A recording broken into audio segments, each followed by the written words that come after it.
Hi friends, welcome back to channel. இன்றைக்கி என்ன பார்க்க போகிறோன்னா, பெண்கள் வீட்டில் இருந்தே மசாலா பொருள்லாம் எப்படி பேக் பண்ணுறது அப்படின்றது தான் பார்க்க போகிறோம்.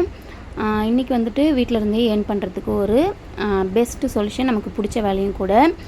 ஸோ நம்ம இன்றைக்கி என்ன பார்க்க போகிறோம் அப்படின்னா, வத்தல், ஜவ்வரிசி வத்தல் பேக்கெட்டும் அப்புறம் மசாலா ஐட்டம்ஸ் வீட்டில் இருந்தே அட்டை போட்டு எப்படி சேல் பண்ணுறதுன்னு.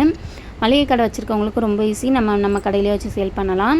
அப்படி இல்லை அப்படின்னா, நீங்கள் வீட்டிலேருந்து செய்யணுன்னு ஆசைப்பட்டீங்கன்னா உங்கள் ஏரியாவில் இருக்கிற சின்ன சின்ன கடைங்க அப்புறம் அக்கம் பக்கம் இருக்கிற கடைங்க எல்லாம் பேசிவிட்டு ஆர்டர் எடுத்துகிட்டு நீங்கள் வீட்டிலேருந்து போட்டு கொடுக்கலாம். அது எப்படி பண்ணுவோன்னு பார்ப்போம். இந்த ஜவ்வரிசி வத்தல் வந்துட்டு அரை கிலோ வந்துட்டு எனக்கு 70 ரூபாய்க்கு கிடைக்கிது. ரொம்ப க்ளீனாக ரவுண்டாக சூப்பராக இருக்கும் ஜீரக ஜவ்வரிசி வத்தல்.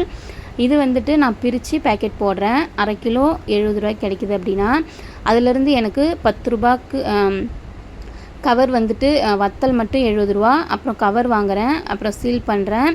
என்னுடைய உழைப்பு எல்லாத்துக்கும் சேர்த்து 20 ரூபா மட்டும் சேர்த்து வச்சு அரை கிலோவை 10 ரூபான்னு பிரித்து போட்டு 9 பேக்கெட் போடுறேன் நான். 20 ரூபா கிடைக்கும். அதே மாதிரி ஒரு ஐட்டத்துலேயும் அதனுடைய விலை, அதுக்கான நம்மளுடைய டைம், அதுக்கப்புறம் எக்ஸ்ட்ராவாக கவர் வாங்குறது, சீல் பண்ணுறது எல்லாத்தையும் சேர்த்து நம்ம விலை ஃபிக்ஸ் பண்ணணும். அந்த மாதிரி தான் நான் வந்துட்டு 60லேருந்து 70 கிராம் வச்சு ஒரு பேக்கெட் போடுறேன்.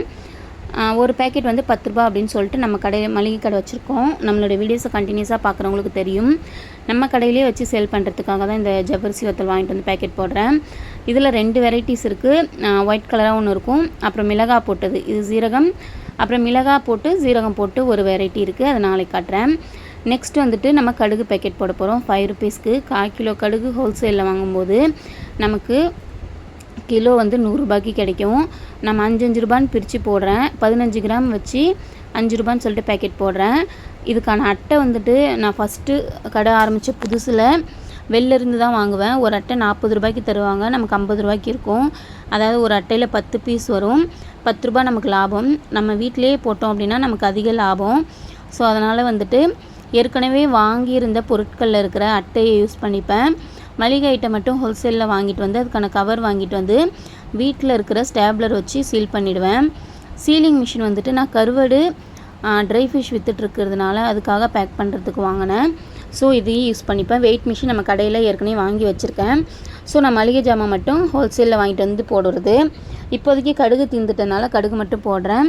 கடுகு, முந்திரி, ஏலக்காய், சீரகம், மிளகு எல்லாமே நம்ம வந்துட்டு இந்த மாதிரி பேக்கெட் போடலாம். நீங்கள் வீட்டிலேருந்து பேக்கெட் போட்டு கொடுக்கலாம். இப்போது வெய்ய சீசன், ஸோ நம்ம ரஸ்னாவும் பேக்கெட் போட்டு கொடுக்கலாம். ரஸ்னாவும் பேக்கெட் போடுவேன். நாளைக்கு வந்துட்டு நான் ரஸ்னா மேக்கிங் அப்படின்னு சொல்லிட்டு தனி வீடியோ போடுறேன். இன்றைக்கி வந்துட்டு நான் ஒரு 6 பேக்கெட் மட்டும்தான் போட்டிருந்தேன் குட்டி குட்டியாக. எனக்கு வந்துட்டு ரொம்ப நெருக்கமாக அடிக்கிறத விட இந்த மாதிரி இருந்துச்சுன்னா அப்புறம் தீர்ந்தோடனே போட்டுக்கலாம். ஃப்ரெஷ்ஷாக வாங்கிக்கலாம். நம்ம பொருள் வந்துட்டு ரொம்ப வாங்கி ஸ்டோர் பண்ணாமல் நம்மளே மளிகை ஜாமான் வாங்கி ஃப்ரெஷ்ஷாக போட்டுக்கலாம். ஸோ டவுட்ஸ் இருந்துச்சுன்னா கமெண்ட் பண்ணுங்கள் ஃப்ரெண்ட்ஸ்.